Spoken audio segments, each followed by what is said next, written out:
Hello friends, मेरा नाम है दिनेश पंवार और मैं आपका एक बार फिर से स्वागत करता हूं आपके अपने एग्रीकल्चर चैनल में जिसका नाम है पंवार एग्री हब। दोस्तों, कृषि पर्यवेक्षक की तैयारी आप सभी अच्छी तरीके से कर रहे होंगे, ऐसी मैं कामना करता हूं। और उसके अंदर जो स्ट्रैटेजी हमने बताई है, पिछले जो वीडियोज़ हमने बात करे हैं कि एग्रीकल्चर किस तरह से आपको पढ़नी चाहिए, क्या क्या टॉपिक्स पढ़ें और हिंदी के अंदर क्या क्या टॉपिक्स पढ़ें। आई होप आपको वो सारी चीज़ें समझ में आई होगी और उसके साथ साथ जो भी इम्पोर्टेंट आपके सोर्सेज है वो आपके पास होंगे। चलिए, लेकिन आज जो हम बात करने वाले हैं राजस्थान जीके के बारे में, ये टॉपिक हमारे लिए सबसे इम्पॉर्टेंट हो जाता है और सबसे ज़्यादा इम्पॉर्टेंट उन बच्चों के लिए है जिन्होंने अभी तक राजस्थान जीके नहीं पढ़ी है। जी हाँ, कई बच्चे जो सीबीएसई के अंदर हैं, ओके, आरबीएसई वाले जो बच्चे हैं उन्होंने तो वैसे ही पढ़ी है, उनके लिए हिस्ट्री जो है वो क्लास 10th 11th 12th की आती है, बट राजस्थान परिचय के नाम से। पर अगर हम बात करें सीबीएसई वाले बच्चे जो थे, उनके लिए हिस्ट्री जो है वो 10th क्लास लास्ट आती है, उसके बाद नहीं आती है। तो इसीलिए स्वतंत्रता संग्राम में क्या हुआ था, कौन कौन से राजा थे, उन्होंने क्या कार्य किए, उन्होंने कौन से मॉन्यूमेंट्स बनवाए, कौन कौन से देवी देवता हैं, कौन कौन से त्यौहार होते हैं, ये सारी चीज़ें जो है वो हम याद नहीं कर पाते हैं, उसे हमें पढ़ने में बहुत ज़्यादा दिक्कत आती है। और उसी चीज़ को ध्यान रखते हुए और जो बच्चे हैं उन सब की डिमांड के ऊपर आज ये स्पेशल वीडियो जो है वो मैं आपके लिए लेकर आया हूँ, जिसके अंदर हम बात करेंगे कि कृषि पर्यवेक्षक की तैयारी करने के लिए राजस्थान जीके का क्या सिलेबस आपको पढ़ना है और इसके लिए कौन सी बुक्स आपको प्रिफ़र करनी चाहिए। ओके, पहले मैं आपको बता दूं कि ये कोई एडवर्टाइजमेंट वीडियो नहीं है बेटा, इसीलिए जो मैं आपको बुक्स बताने वाला हूं वो मेरे एक्सपीरियंस के बेस पर है, वो किसी दूसरे के एक्सपीरियंस के बेस पर नहीं है। ठीक है, मैंने जो आरपीएससी का एग्ज़ाम जो फाइट किया है, जिसके थ्रू आज मैं अपनी पोस्ट पर हूँ, ओके, उनके लिए मैंने जो चीज़ करी थी, जो मैंने तैयारी करी थी, जो मैंने स्ट्रेटेजी रखी थी, वही मैं आप आज के साथ शेयर करने वाला हूं। ठीक है, तो ध्यान से देखिएगा वीडियो लास्ट तक और मेरे साथ बनी रहिएगा। अगर चैनल अभी तक सब्सक्राइब नहीं किया है तो प्लीज़ सब्सक्राइब कर लीजिए ताकि ऐसे ही और वीडियोज़ आपको टाइम पर देख सके। ओके, चलिए बात करें हम सबसे पहले कि हमारे जो राजस्थान जीके का जो वेटेज है वो एग्ज़ाम में कितना है। तो ये चीज़ समझ लें, 60 क्वेश्चन आपके एग्रीकल्चर से हैं, 15 क्वेश्चन हिंदी से आने और 25 क्वेश्चन जो है वो आपके राजस्थान जीके से आने वाले हैं। ओके, अगर बात करें कि इम्पोर्टेंस कितनी है इसकी, तो बेटा ये जो तीनों सब्जेक्ट है इनमें से सबसे ज़्यादा इम्पोर्टेंस ही हमारे राजस्थान जीके की है, क्योंकि एग्रीकल्चर पढ़ने वाले सभी बच्चों ने बीएससी कर रखी है या फिर 12th भी पढ़ रखी है, तो मतलब उनके पास एक वो रिक्वायर्ड नॉलेज है। ओके, हिंदी की बात करें तो हिंदी हम सब ने पढ़ी है, उसको इतना ज़्यादा दिक्कत नहीं आती है, वो भी आराम से कवर कर लेते हैं। बट ये राजस्थान जीके जो है इसमें से क्वेश्चन आएंगे 25 और इसका सिलेबस जो है वो बहुत वास्ट है, बहुत ज़्यादा बड़ा लगता है। ठीक है, और अगर इतना बड़ा सिलेबस नहीं है तो ज़्यादा क्या लगता है, बोरिंग लगता है। जब हम पढ़ने लगते हैं तो उस टाइम हमें इसमें इंटरेस्ट नहीं आता, इस वजह से हमें बर्डन सा फील होता है। बट बेटा सबसे ज़्यादा जो हमें हेल्प करने वाला जो सब्जेक्ट होने वाला है वो आपका राजस्थान जीके है। ओके, सबसे ज़्यादा जो स्कोरिंग होगा, सबसे ज़्यादा आपके मार्क्स में, आपकी रैंक डिसाइड करने में जो सब्जेक्ट रोल प्ले करेगा वो राजस्थान जीके ही होगा। ओके, तो इसके क्वेश्चंस सही कैसे करेंगे, किस तरीके से हमें इसकी पढ़ाई करनी है, कहाँ कहाँ से पढ़ाई करनी है, वही सारी चीज़ें हम इस वीडियो में देखने वाले हैं। ठीक है, तो चलिए स्टार्ट कर लेते हैं सबसे पहले कि राजस्थान जीके का जो हमारा सिलेबस है वो क्या है। तो सबसे पहले प्रश्नों की संख्या 25 है और अगर बात करें कितने टोटल इसके अंदर मार्क्स आएंगे तो 75 मार्क्स का है। ओके, 3 मार्क्स का एक क्वेश्चन हमारा हो गया। ओके, चलिए फिर बात कर लें हम, पहला जो टॉपिक जो हमें पढ़ना है वो कौन सा है, राजस्थान की भौगोलिक संरचना। ओके, जिसके अंदर हम इसको इंग्लिश में कन्वर्ट करें तो हम क्या कहेंगे, ज्योग्राफिकल स्टेटस ऑफ राजस्थान। तो ज्योग्राफिकल स्टेटस जो है राजस्थान का वो पढ़ना है। इसके अंदर क्या क्या चीज़ें आती है वो समझ लो पहले। तो एक तो आएगा भौगोलिक विभाजन, मतलब इसके अंदर हमारे अलग अलग जो एरियाज़ हैं, जो एग्रो क्लाइमेटिक जोन्स हमने बनाए, इसके अंदर 10 जो टोटल एग्रो क्लाइमेटिक जोन है, first ABC, second AB, third AB, fourth AB और फिफ्थ A। ठीक है, या फिफ्थ जो है अकेला। तो ये सारी चीज़ें हमको पढ़नी है। उसके अंदर कौन कौन से इंस्टीट्यूट्स आ रहे हैं, कैसा वहाँ पर वातावरण रहता है, कैसी वहाँ पर बारिश होती है, कितने टेम्परेचर रहता है, वो सारी चीज़ें पढ़नी है agro ecological agro climatic zones की। ओके, फिर बात करेंगे जलवायु की। तो यहाँ की जलवायु कैसी है, उष्ण कटिबंधीय जलवायु होती है या उष्ण जलवायु है। ठीक है। इसके अंदर हमारे 2 पार्ट से राजस्थान के, एक पार्ट तो अरावली के हमारे ईस्ट साइड में, एक अरावली के वेस्ट साइड में। अरावली से जो पूर्व की ओर है वहाँ पर तापमान कम रहता है, वहाँ पर बारिश ज़्यादा होती है, पर अरावली से जो पश्चिम की ओर है वहाँ पर क्या है, तापमान ज़्यादा रहता है और बारिश कम रहती है, ठीक है। वहाँ 50 सेंटीमीटर से कम होती है, इधर 50 सेंटीमीटर से ज़्यादा। तो ये कुछ चीज़ें हैं जो हमसे एग्जाम में पूछी हुई है, ओके। तो जलवायु हमें अच्छे से पढ़नी है। फिर बात करेंगे प्रमुख पर्वत, पहाड़, नदियाँ जो भी है वो सारे, तो अरावली की पूरी नॉलेज होनी चाहिए। अरावली से ऑलमोस्ट एक क्वेश्चन तो हमेशा आता है, ठीक है। फिर पठार भाग कौन सा है, ठीक है। फिर नदियाँ कौन कौन सी है, नदियों में भी बंगाल की खाड़ी में कौन सी नदियाँ जा रही है, और हमारे जो अरब सागर है उसके अंदर कौन सी नदियाँ गिर रही है। फिर मरुस्थल के अंदर क्या क्या चीज़ें हो रही है वो सारी पढ़नी है हमें। मरुस्थल में जो हमारे जो इसके अंदर बालू का स्तूप जो बनते हैं वो कौन से हैं, उनके प्रकार क्या है। फिर रेगिस्तान जो है उसके अंदर कौन कौन से ज़िले आ जाते हैं, कहाँ तक लास्ट जो है वो ज़िले हमारे राजस्थान के आ रहे हैं, ओके। इसकी जो सीमा है वो कितनी है, अंतर्राष्ट्रीय कितनी है, अंतर्राज्यीय कितनी है, ठीक है। अंतर्राज्यीय है तो सबसे ज़्यादा कौन से हमारे राज्य के साथ लगी हुई है, ठीक है। ये सारी चीज़ें ध्यान रखनी है, ओके। अब बात आती है कि इसको पढ़े कहाँ से, ठीक है। फसलें भी हैं, फसलें उसके अकॉर्डिंग आएगी बेटा। तो फसलें जो है वो मेन हमें वो पढ़नी है जिसको पानी की कम रिक्वायरमेंट होती है, ओके। जैसे हमारी जो दालें वाली फसलें हैं वो सारी हमें अच्छे से पढ़ लेनी है, वो इसके अंदर आएगी। और कोटा के अंदर जो है वो चावल अनुसंधान केंद्र है, वहाँ पर चावल के अनुसंधान किया जाता है, तो वो इम्पोर्टेंट है। तो जो हमारे रिसर्च सेंटर से बेटा उन पे जो फसलें होती है वो तो आपको पढ़नी ही पढ़नी है, ठीक है, उनको बिल्कुल नहीं छोड़े, ओके। तो चले एक बार समझ लेते हैं कि इसको पढ़ना कहाँ से और कैसे है। तो भौगोलिक विभाजन, जलवायु, प्रमुख पर्वत, नदियाँ, मरुस्थल, ये चीज़ें अगर आपको पढ़नी है तो आपके पास 2 ऑप्शंस जो हैं वो हमारे पास सबसे अच्छे हैं। एक तो है दक्ष की आती है टॉपर्स राजस्थान सार संग्रह, और दूसरी एक धरोहर आती है राजस्थान सामान्य ज्ञान, ठीक है। इसके अलावा और भी बुक्स है, किसी के पास लक्ष्य होगी, लक्ष्य नाम की जो बुक है वो भी है इसके अंदर। एक हमारे इसके अंदर राय पब्लिकेशन की आती है, वो भी बुक है। पर उसके अंदर दिक्कत क्या है, लक्ष्य के अंदर जो वर्ड्स हैं वो छोटे हैं, उसके साथ साथ उसमें चीज़ें जो है वो बहुत ज़्यादा कंपाइल करने की या फिर बहुत ज़्यादा उसको तोड़ मरोड़ने की कोशिश की गई है, उसको कंपाइल करने की कोशिश करी है, जिससे कई चीज़ें हैं वो मिस हो रही हैं। इसके अलावा जो हमारी धरोहर है उसके अंदर पेजेस की जो क्वालिटी अगर हम देखें तो थोड़ी सी कम लगती है, हमें फील होती है। ये किसी और का ओपिनियन नहीं, मेरा ओपिनियन बेटा। लक्ष्य लेना चाहे तो वो भी बहुत अच्छी बुक है, वो ले सकते हैं। बट मैंने जो पर्सनली मैंने यूज़ करी थी जब मैंने आरपीएससी का एग्जाम फाइट किया था, राजस्थान जीके जो दिया था, वो मैंने दक्ष राजस्थान टॉपर सार संग्रह है इसी बुक से पढ़ कर दिया था। सारी चीज़ें इसी से पढ़ी थी। इसके अंदर बहुत ही सिंपल वर्ड्स के अंदर हमको चीज़ें समझा रखी है, ठीक है।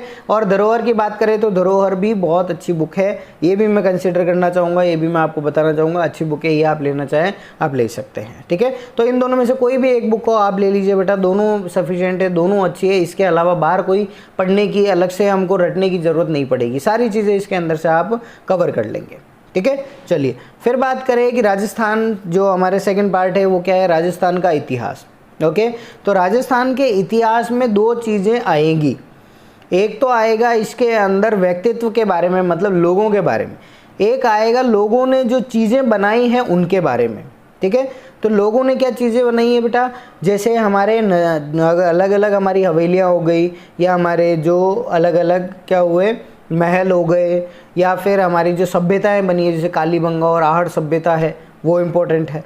और अगर लोगों की बात करें तो हमारे यहाँ पर जो शासक हुए, जो राजा हुए, उनके वंश के बारे में उनके साथ हमें पढ़ना है। जैसे मेवाड़ वंश है तो मेवाड़ के अंदर कौन कौन से राजा हुए, मारवाड़ में कौन से हुए, और इसके अलावा बात करें शेखावटी में कौन से राजा हुए, हाड़ौती में कौन से राजा हुए, तो उनके बारे में हमें चीज़ें यहाँ पर पढ़नी है। आपको दे रखा है यहाँ पर मेन जो व्यक्ति तो आपको अच्छे से पढ़ने हैं वो कौन से, महाराणा कुंभा जो मेवाड़ के थे, महाराणा सांगा, महाराणा प्रताप, राव जोधा, राव मालदेव, महाराजा जसवंत सिंह, वीर गुरदास जी, जयपुर के महाराजा जो थे मान सिंह प्रथम, मान सिंह द्वितीय, उसके बारे में पढ़े, सवाई जय सिंह, बीकानेर के महाराजा गंगा सिंह के बारे में। तो ये सारे जो व्यक्तित्व है वो इम्पोर्टेंट है। इन्होंने कौन कौन सी लड़ाइयाँ लड़ी हैं वो पता होनी चाहिए, कौन कौन से इनके द्वारा निर्माण कराए गए जो चीज़ें हैं वो है, और इनका राज्याभिषेक कब हुआ, इनकी मृत्यु कब हुई, इनका जन्म कब हुआ, ठीक है। मेन यही चीज़ें पूछी जाती है, इसके अलावा दूसरी चीज़ें जो है कि ये कहाँ गए, कहाँ रहे, ठीक है, ये सारी चीज़ें इतनी ज़्यादा इंपॉर्टेंट नहीं है, वो पढ़ने की ज़रूरत नहीं। मेन आपको 4 चीज़ें व्यक्तित्व के बारे में, राजाओं के बारे में याद रखनी है। एक तो कि उनका जन्म कब हुआ, एक उनकी मृत्यु कब हुई, एक उन्होंने कौन कौन सी प्रमुख लड़ाइयाँ लड़ी है, और एक आपको याद रखना है कौन कौन सी चीज़ें इन्होंने बनवाई है, ठीक है। ये मेन 4 चीज़ें जो है वो आपको व्यक्तित्व के बारे में याद रखनी है। आपका जो है वो सिलेबस का इसका 99% काम जो है कंप्लीट हो जाएगा, ठीक है। इसके अंदर यही करना बेटा, एक टेबल बनाना, टेबल के अंदर व्यक्तित्व का नाम लिख दिया, उसके आगे उनका वंश लिखा, और ये चारों चीज़ें वहाँ पर डिस्कस कर लेना, उन चारों चीज़ों को लिख लेना, और उनको टाइम टू टाइम आप हर 1 दिन 2 दिन बाद, इसको 3 दिन बाद रिवाइज करें। आप मुश्किल से आपको 15 दिन लगेंगे और आपको सारी चीज़ें याद हो जाएगी। ओके, ये बिल्कुल अच्छा से हमारा मेरा खुद पे एक्सपेरिमेंट की हुई चीज़ है। ओके, आप एक चीज़ को लिख के और उसको आप हर 2 दिन में 3 दिन में अगर रिवाइज करते रहते हो तो लास्ट 15 to 20 डेज लगते हैं, आपको चीज़ याद हो जाएगी, और ऐसी याद होगी बेटा कि आपको वापस से उसको पढ़ने की ज़रूरत नहीं पड़ेगी, ठीक है। आप एग्ज़ाम तक ज़रा भी उसमें कन्फ्यूज़ नहीं हो पाएंगे। ओके, फिर बात करें, एक दिया हुआ है हमें प्रमुख साहित्यकार है, लोक कलाकार है, और जो देवी देवता है, और हमारे जो संगीतकार हैं उनके बारे में। तो व्यक्तित्व से जुड़ी हुई चीज़ें, ये जो दक्ष टॉपर्स है उसके अंदर सारी दी हुई है, कौन कौन से हमारे देवी देवता थे। ओके, साहित्यकार कौन से थे, जो हमारे अलग अलग जो शैलियाँ थी, जैसे नाट्य की शैलियाँ हैं, और हमारे जो पेंटिंग्स की है, और हमारे जो डांसेस की शैलियाँ हैं, उन सब के बारे में तो वो भी हमें पढ़नी है। ओके, इसमें हम बात कर लें जो हमारे लोक कलाकार हैं। लोक कलाकारों पर इतना ज़्यादा आपको स्ट्रेस देने की ज़रूरत नहीं है बेटा। जो मेन आपके साहित्यकार हैं, ओके, उनके बारे में हमें पढ़ना है, सबके बारे में रटने की ज़रूरत नहीं है। इसमें से आएगा एक क्वेश्चन आएगा, उससे ज़्यादा नहीं आता है, ठीक है। और वो एक क्वेश्चन के पीछे अगर आप बहुत सारा पढ़ने में लग जाते हैं, आपका टाइम वेस्ट कर रहे हैं, तो वो गलत चीज़ है। तो इसीलिए इसको इतना ज़्यादा वेटेज देने की ज़रूरत नहीं है। बस जो अलग अलग शैलियाँ हैं, जो हमारे अलग अलग जैसे पेंटिंग्स है, और नाटक है, और डांसेस है, इन सब के बारे में पढ़ना जरूरी है। कलाकारों के बारे में इतना ज़्यादा करने की ज़रूरत नहीं है, ठीक है। चलिए फिर हम बात करें कहाँ से पढ़े, तो वापस वही मेरे पास तो ऑप्शन यही है बेटा, मैंने जो पढ़ी है वही ये है, राजस्थान की टॉपर्स राजस्थान सार संग्रह, जो दक्ष पब्लिकेशन की है, जो दक्ष की है, वो मैंने पढ़ी थी। इसी से मुझे फ़ायदा हुआ, इसी को मैंने अच्छे से पढ़ा था, ठीक है। तो यही मैं सजेस्ट करूँगा आपको। फिर बात करें, तीसरा है भारतीय स्वतंत्रता संग्राम में राजस्थान का क्या योगदान रहा, ठीक है। तो हम बात करेंगे 1857 की क्रांति और जो हमारे भारतीय स्वतंत्रता संग्राम में राजस्थान का जो योगदान रहा। तो ये जो दक्ष वाली बुक है उसमें बेटा बहुत ही सिंपल से आपको दे रखा है, और धरोहर में भी बहुत अच्छा दे रखा है, ठीक है। दोनों ही बुक से एक दूसरे के कंपैरिजन में बहुत अच्छे से समझा रखा है, कहाँ से चीज़ें स्टार्ट हुई थी, कहाँ पर खत्म हुई, बीच बीच में क्या क्या चीज़ें हुई, सारी चीज़ें आपको दी हुई है, ठीक है। तो आप आराम से इससे पढ़ सकते हैं। फिर बात करें विभिन्न राजस्थान बोलियाँ और कृषि पशुपालन की क्रियाएं और राजस्थानी शब्दावली, तो इसके अंदर आपको एग्रीकल्चर से रिलेटेड सारी चीज़ें जो है वो आ जाएगी, ठीक है। ये आपको बुक्स के अंदर बहुत कम मिलेगी, पहली ही चीज़ ये जान ले, ठीक है। राजस्थान की जो शब्दावलियाँ हैं वो दक्ष वाली जो बुक है उसके अंदर दे रखी है, धरोहर में भी दे रखी है, पर आपको वहाँ पर इतना ज़्यादा इसमें स्ट्रेस लेने की ज़रूरत नहीं है। आप जब क्या करेंगे, जैसे नेमराज सुंडा जो बुक है वो आप पढ़ेंगे, या फिर अगर आप जैसे काटवा पढ़ रहे हैं तो उसके अंदर आपको इससे रिलेटेड क्वेश्चन मिल जाएंगे और आपके टॉपिक्स वहाँ से क्लियर हो जाएंगे, ठीक है। जैसे मावट किसे कहा जाता है, पलेवा किसे कहते हैं हम, ठीक है, कोर वाटरिंग किसे कहा जाती है, तो ये कुछ ऐसे शब्द हैं जो आपके वहीं पर क्लियर हो जाएंगे, ठीक है। तो इस पर ज़्यादा आपको इतना ज़्यादा स्ट्रेस देने की ज़रूरत नहीं। राजस्थान की बोलियाँ जो है, डायलैक्ट्स जैसे हम कहते हैं, वो आपको इस बुक्स के अंदर मिल जाएगी।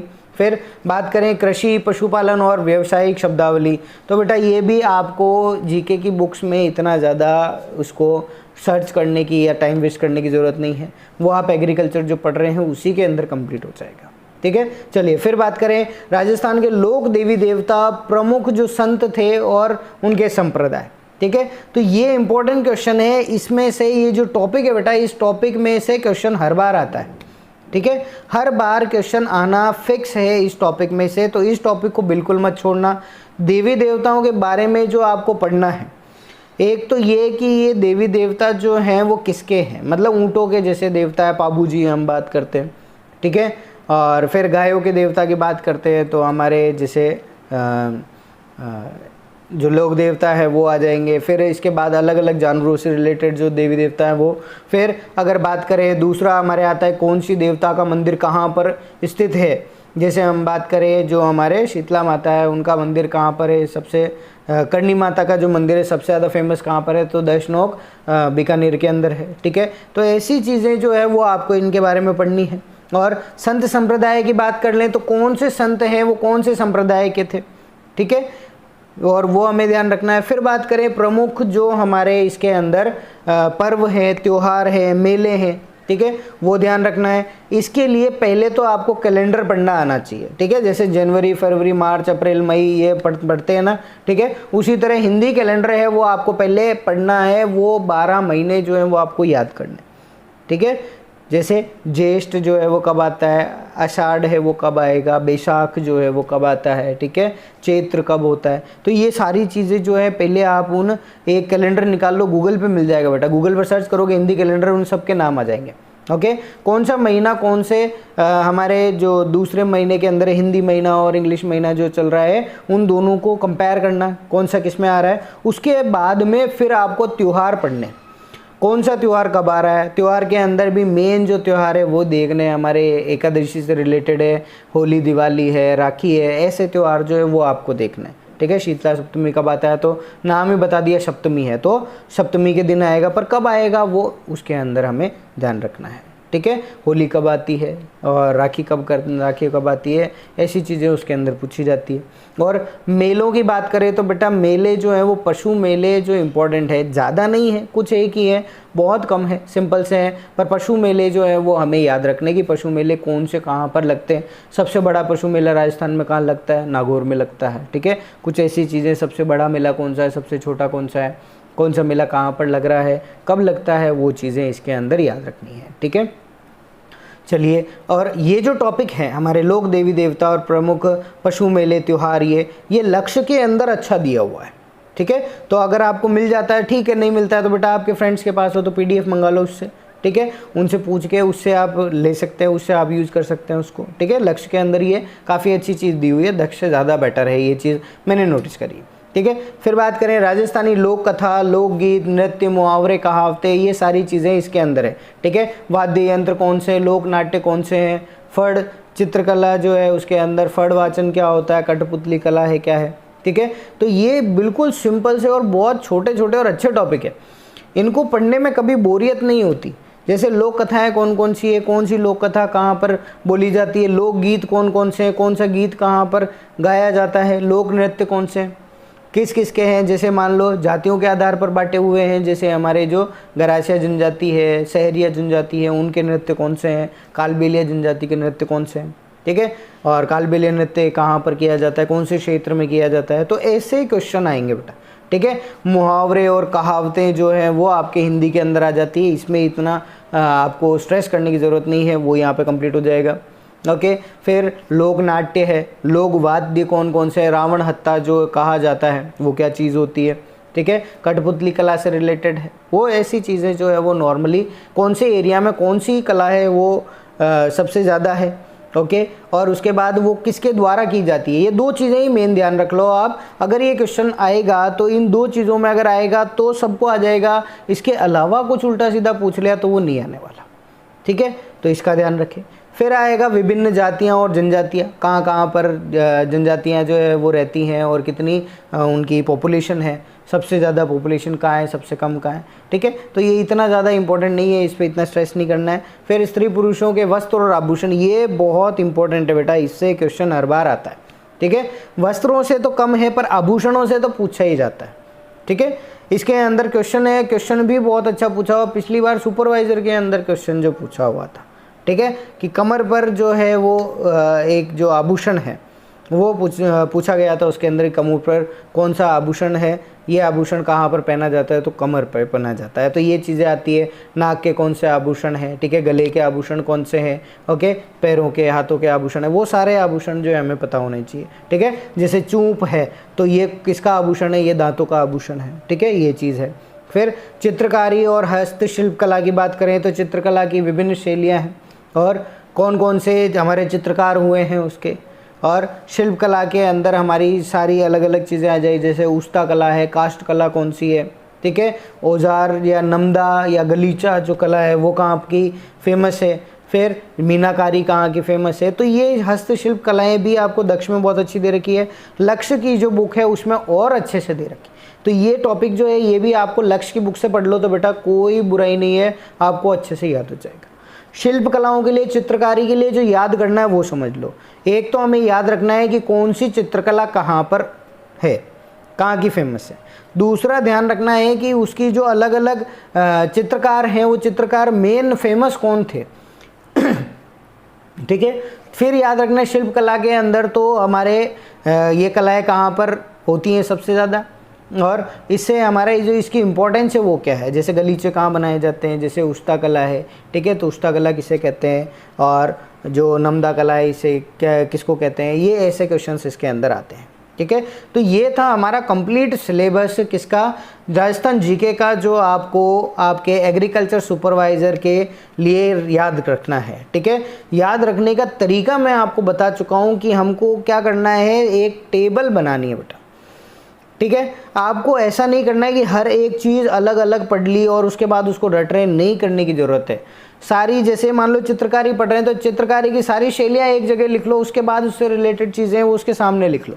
तो जब भी पढ़ोगे ना तो सारी शैलियों के नाम एक साथ याद हो जाएंगे, फिर आगे चित्रकला से रिलेटेड इंपॉर्टेंट चीज़ याद हो जाएगी, ठीक है। ऐसे राजा महाराजा पढ़ रहे हैं तो सारे राजाओं के नाम एक साथ लिख दो कि हाँ ये मेवाड़ के राजा थे, ये शेखावटी के राजा थे, ये हड़ौती के राजा है, मारवाड़ के राजा है, ठीक है। उसके बाद उनसे रिलेटेड उनका आगे कॉलम बना लो, जन्म स्थान कहाँ पर है, ये है, जन्मदिन कब आया था, ये था, मृत्यु किस समय पर किस वर्ष में हुई, ये आ गया, और कौन सी इंपॉर्टेंट लड़ाई लड़ी वो आ गई। तो इस तरह से टेबल बनाकर ही राजस्थान जीके को सबसे अच्छी तरीके से याद किया जा सकता है, अलग अलग याद नहीं करें, ठीक है। ऐसे करेंगे तो टाइम भी ज़्यादा लगेगा, उसके साथ साथ कन्फ्यूजन भी बहुत होगा, ठीक है। तो पढ़ने की स्ट्रेटजी तो ये रखनी है।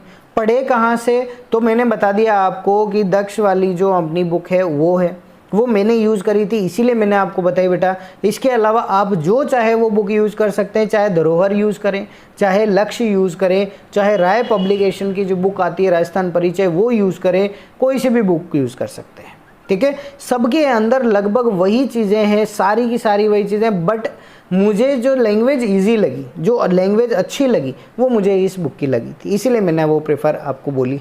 दूसरा एक चीज़ जो है वो और ध्यान रखें बेटा, आरबीएससी की जो बुक्स हैं, जो 8th 9th 10th 11th 12th 5 books है जिसके अंदर राजस्थान की पूरी जो चीज़ें मैंने अभी यहाँ डिस्कस करी कि ये सारी चीज़ें इसमें पढ़नी है, वो सब चीज़ें आपके आरबीएससी जो बच्चे हैं, जो 8 से लेकर 12 तक की जो बुक्स है उसके अंदर राजस्थान परिचय के नाम से हमारी आरबीएससी के अंदर बुक चलती है, जो उनकी टेक्स्ट बुक है।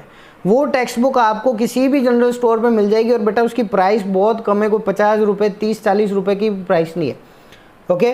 तो आपको वो जो 5 बुक्स है वो आप लेके आ जाओ, और आप पहले जो है ना ये दक्ष और ये सब पढ़ने से पहले आप उन टेक्स्ट बुक्स को एक बार पढ़ लो, उनका एक एक चैप्टर एक दिन में कंप्लीट हो जाएगा आपका, और वो आपके लिए मेन सोर्स है। क्योंकि चाहे आप कितनी भी गाइड्स पढ़ लो, ये सारी जो आपने बताई है ये गाइड्स है बेटा, पर वो टेक्स्ट बुक है, और आपके जो क्वेश्चंस बनेंगे आरपीएससी के वो उन गाइड्स के बेसिस पे नहीं बनते हैं, वो बनते हैं टेक्स्ट बुक के बेसिस पे, ठीक है। और ये चीज़ बिल्कुल मानी हुई है बेटा, मेरी खुद चेक की हुई है कि अगर वहाँ पर 25 क्वेश्चन आए हैं तो 25 में से 20 क्वेश्चन है वो आपकी 9th 10th 11th 12th ये जो राजस्थान परिचय की आरबीएससी वाले बच्चों के लिए जो बुक चलती है टेक्स्ट बुक, उसी में से पूछे हुए हैं। 5 क्वेश्चन अलग पूछे हुए हैं जिनसे बच्चे घबरा जाते हैं और ये कहते हैं कि सर वो 5 क्वेश्चन नहीं आए, उसके चक्कर में हम 10 क्वेश्चन और भूल गए। तो 15 क्वेश्चन वैसे हो गए, बच गए सिर्फ 10 क्वेश्चन, और 10 क्वेश्चन में 5 नेगेटिव करके आ गए, 5 क्वेश्चन सही हुए और 5 क्वेश्चन में हमारे नंबर ही नहीं आया। तो ये गलती नहीं करनी है हमें। पहले जो है आरबीएससी की जो बुक्स हैं वो हमें प्रेफर करनी है, पहले वो पढ़ें, फिर ये जो दक्ष वाली है इसको इसमें से पढ़ना स्टार्ट करें, बहुत ईजीली आपका ये कोर्स हो जाएगा, ठीक है। और स्ट्रेटजी बनाकर ही तैयारी करें, बिना स्ट्रेटजी जीके पढ़ने बैठ गए बेटा तो ना तो उसमें इंटरेस्ट आएगा और ना ही समझ में आएगा। तो इस चीज़ का विशेष ध्यान रखें। और जब आपकी सारी तैयारी पूरी हो जाए तब उसके बाद क्या करना है हमें, जो है ये बेटा हम बात कर चुके हैं, वैसे स्थापत्य जो है, दुर्ग कला जो है, दुर्ग, महल, हवेलियाँ, छत्रियाँ, बावड़ियाँ या मंदिर, ये सभी राजा महाराजाओं के अंदर ही आ जाएंगे आपके, कि हवेली किसने बनाई, ये महल किसने बनाया, दुर्ग कहाँ पर बना हुआ है, किसने बनाया, वो सारी चीज़ें उसमें आ जाएगी, इसीलिए हमने अलग से इसको डिस्कस नहीं करा। फिर संस्कार और रीति रिवाज कौन कौन से, तो जो संस्कार है वो कौन कौन से हैं, या रीति रिवाज जो जैसे हम करते हैं गणगौर या फिर इन पर क्या करते हैं, ठीक है, ये इतना इम्पोर्टेंट नहीं, इसको नहीं करें तो भी चलेगा। फिर धार्मिक, ऐतिहासिक और पर्यटन स्थल, तो पर्यटन स्थल जो है वो आप जब ये भौगोलिक स्थिति और ये सारे आप पढ़ोगे ना, महल, हवेलियाँ और छत्रियाँ और दुर्ग, उसके अंदर ही कवर हो जाएंगे, अलग से पढ़ने की ज़रूरत नहीं है, ठीक है। चलिए तो बात कर लें कि जब हमारा कोर्स कंप्लीट हो गया, जब हमने सारी चीज़ें पढ़ ली है, ओके, तो उसके बाद क्या करना है, तो ये 2 बुक्स है बेटा जो मेरे पास हैं, पर्सनली मैंने यूज़ करी है, और इनसे मेरे को फ़ायदा क्या हुआ, मेरा कॉन्फिडेंस बिल्ड करने में फ़ायदा हुआ, ठीक है। पढ़ाई तो मैंने कर ली, मैंने आरबीएससी की वो बुक्स जो है वो मेरे पास पढ़ी हुई है, 9, 10, 11, 12 की, उन्हीं से पढ़ी है सबसे पहले।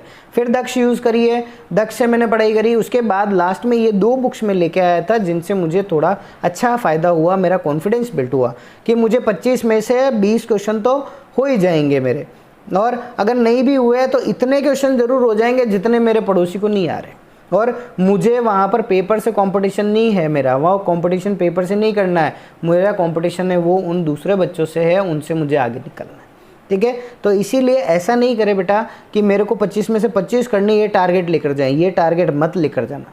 बस ये टारगेट लेकर जाना अपने मन में कि जीके के जितने क्वेश्चन आ जाए मैं करके आऊँगा, वो हाईएस्ट क्वेश्चन होंगे, उससे ज़्यादा किसी के सही नहीं होंगे, ठीक है। ये मन में लेके चलोगे तो चाहे आप 25 के 20 करो, चाहे 15 करो, लेकिन हाईएस्ट नंबर आपके आएंगे, ओके। तो चलिए सुन ले लास्ट चीज़ इसके अंदर कि ये जो दोनों बुक है, एक तो है सिखवाल और एक जो मूमल की जो बुक आती है जिसके अंदर क्वेश्चन आंसर आते हैं, जो पूछ ले, जो हमारे एग्जाम्स हो चुके हैं, जैसे रीट का हो गया, आरएएस के हो गए, कांस्टेबल के हो गए, पटवारी के हो गए, और ग्राम सेवक के जो इसमें दिए हुए हैं, जो सुपरवाइजर के भी हैं इसके अंदर, ठीक है। तो ये जो पुराने एग्जाम्स के जो क्वेश्चन है बेटा, वो इसमें राजस्थान 7077 जो है वास्तुनिष्ठ प्रश्नोत्तर वाली जो बुक आती है, इसके अंदर क्वेश्चन आंसर्स बहुत है।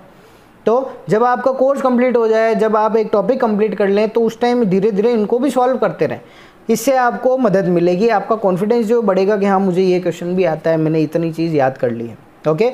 और एक जो है वो सिखवाल वाली ये बुक आती है, उज्ज्वल राजस्थान की मानचित्रावली, इसका जो है वो यूज़ क्या है बेटा कि ये बुक आपको बहुत अच्छा हेल्प करेगी, बहुत अच्छा फ़ायदा करेगी, किस तरह से आप अपने पढ़ी हुई चीज़ों को शॉर्ट ट्रिक्स के अंदर याद कर सकें, उन चीज़ों को किस तरह से आप एक मैप के ऊपर जब देख रहे हैं तो आपको वो और अच्छे से याद हो जाती है, तो उसके लिए बुक काम आ जाएगी, ठीक है। तो ये हमारी पूरी ट्रिक थी, हमारी पूरी की पूरी एक स्ट्रैटेजी थी कि जीके किस तरह से पढ़ा जाए। ये वीडियो है वो काफ़ी लंबा हो चुका, मुझे ये चीज़ पता है, बट बेटा ये जो हमारा सब्जेक्ट है ये भी बहुत इंपॉर्टेंट है। आपके सिलेक्शन में सबसे इम्पोर्टेंट जो अपना रोल प्ले करेगा वो हमारा ये ही एग्ज़ाम होने वाला है, ठीक है। तो बेटा एक बार वापस देख लें, ये है जीके का हमारा पूरा सिलेबस। अगर आपने स्क्रीनशॉट नहीं लिया हो अभी तक तो स्क्रीनशॉट ले सकते हैं इसका, ठीक है। और चलिए हम बहुत बहुत धन्यवाद ये सारी चीज़ें जो है वो समझने के लिए, सुनने के लिए। और अगर अभी तक ये चैनल आपने सब्सक्राइब नहीं करा है बेटा तो प्लीज़ इसे सब्सक्राइब कर लीजिए, ताकि ऐसे वीडियोस जो है, ऐसी इन्फॉर्मेशन जो है उससे आप वंचित ना रहें, ठीक है। और अगर अच्छा लगा है वीडियो तो लाइक ज़रूर करें, अपने फ्रेंड्स के साथ शेयर करना बिल्कुल नहीं भूलिएगा, ताकि उनकी भी तैयारी में हेल्प हो सके। और कमेंट बॉक्स में मुझे कमेंट करके अपने डाउट्स पूछ सकते हैं, मुझसे ये चीज़ पूछ सकते हैं, और मुझे बता सकते हैं कि आपको और कौन से दूसरे टॉपिक्स पर वीडियोस चाहिए, ठीक है। तो बहुत अच्छे से तैयारी कीजिए अपनी, और बहुत अच्छी रैंक लेकर आइए इस एग्ज़ाम के लिए। Thank you.